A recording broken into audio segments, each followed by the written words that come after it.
This is a little mini exhibition of the work of the publisher Treccani, who have been working in partnership with Bodleian Library Publishing for the last several years, creating these really astounding facsimiles of Bodleian manuscripts. Now, facsimiles are really, I'm from Canada, these are items that we would really commonly use in teaching, but I think have been quite often forgotten in the context of digitized manuscripts. But these are absolutely fabulous because the publishers of the facsimiles seek to recreate every detail of a facsimile of the original manuscript. So you can see, for example, that you have sort of fake penciled in Bodleian self marks here. They've recreated. It looks really similar to the original binding. Sometimes some facsimile producers will even go through and cut out little holes where there's flaws in the parchment. And so we get, we've been producing about 2 of these per year lately. Is that correct? And so the most recent editions are Matthew wrote an introduction to this. This is the Misc 48 Dante, and I recently wrote the introduction to this little brilliant volume here. And so these are items that normally, these are all kept in the strong room far below us in a secret location. And this little item here, for example, this is a Venetian atlas from the 14th century, and it's actually it has this amazing inlaid wood cover, and it's just a really brilliant object for giving people an idea of what a porcelain would look like. Mm-hmm. This is a really so it's all inlaid. It's all actually mounted on wood, which the publisher has reproduced really easily. And there's at the beginning there's this really nice miniature of the Annunciation, and in the back there's of course there's a little signed piece of paper from Richard Ovenden authenticating this as a real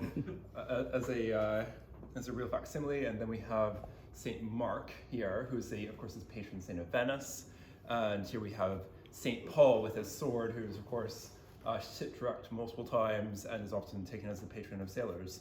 And so the original of this has this really, the edge of it, although I think it's probably repaired in the 19th century, is really frayed. The whole thing just needs to be handled with extreme delicacy, because of course you can see that it has these really sharp joints on it, and so the more you handle it, the more the gutter of the parchment pages, because these are just single pieces of parchment glued into a wood opening. It's incredibly fragile. So we have never in the past, only let people see this in really special circumstances. But last weekend we had the Oxford Festival of the Arts here, and I could just hand this to. We had some 12-year-old children, I think, who were here, and not only she had this book, this wooden atlas.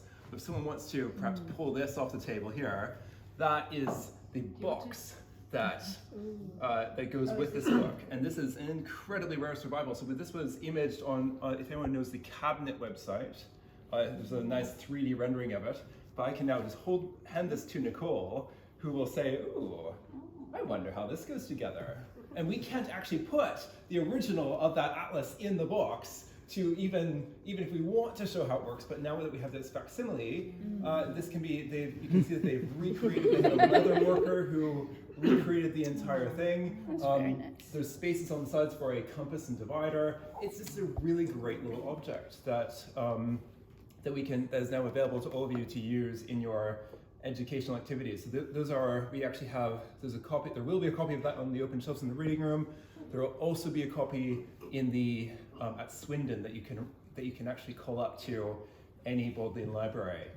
So this is just a really, so now we've taken what was really incredibly fancy and impressive object, but one that could never come out, and in partnership with Treccani, now it can be something that practically anybody can see and even handle. So that's one example. Matthew, would you like to say a bit about perhaps your process of working with the publisher on Dante? Yes, sure. So the publisher has, there's the manuscript volumes, obviously, that Andrew's been showing, but each one also gets a sort of commentary volume, so the book of scholarly essays talking about the manuscript and its importance.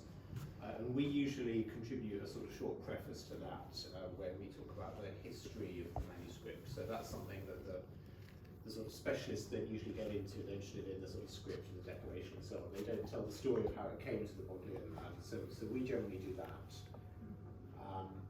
That's Andrew and my involvement. The main person who's involved, who isn't here today, is Samuel from Bodley Publishing, and he has the very demanding job of checking the proofs when they come, making sure that they give an accurate representation of the colours of the original manuscript. So he'll, have 2 or 3 sessions where the proofs come in the post, and he sits down with the manuscript, going through it page by page, checking that there's not too much yellow, there's not too much cyan, whatever it may be, and then he'll write back to them and say, just adjust your settings a little bit, and yeah, that can take 2 or 3 goes, I think, can't it, to get it absolutely right. So yes, Samuel's the real hero, I think, of this process. Yes, making sure that it does turn out to be a true facsimile of the manuscript. Yes, and there's a whole process. So for the Douce Atlas, for example, we had, so actually sometimes Treccani, they will actually come themselves very often, and they'll have their color bars and look at it, or because of the pandemic, of course, they couldn't come. So for the Douce Atlas, I sat down with Samuel, and so they first of all sent as Matthew said, the first run just reproduced the color without any of the gold leaf that you can see here. So it's just color pages, and he went through meticulously and sort of checked little details, make sure there wasn't any visual distortion from the photography, and he had all his color charts out and was matching up the colors, made all sorts of notes, like, no, this is too blue. Then they sent, so once they were happy with the colors, then they sent another set of proofs that then reproduced the gold leaf.